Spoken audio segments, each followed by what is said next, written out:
Merci, Monsieur le Président. Sur cette délibération, on est un peu resté sur notre faim.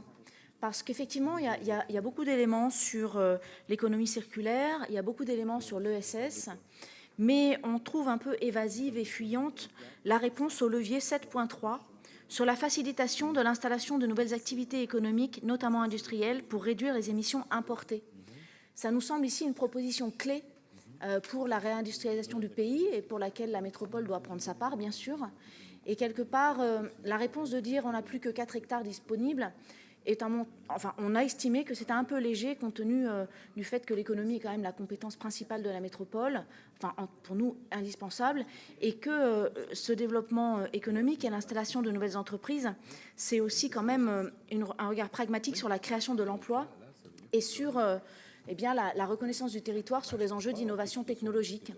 Donc on votera cette délibération, mais on trouve qu'elle ne répond pas de façon suffisamment argumentée et elle n'est pas assez volontariste sur, encore une fois, l'installation de nouvelles activités industrielles qui participent à la réduction des émissions importées.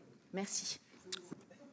Oui, merci, Monsieur le Président. C'était juste pour une précision, parce que je ne voulais pas laisser croire que, effectivement, par rapport à la réponse de Monsieur le Vice-président, excusez-moi, je vais y arriver, en fait, c'est exactement dans le projet de convention, puisque c'est le levier 7.3 qui vient d'être évoqué par mon collègue Spindler. Donc, on n'est pas à côté des propositions des conventionnels. On est effectivement en plein dedans, et ça n'a pas été repris dans la délibération. C'est pour ça que je m'en étonne.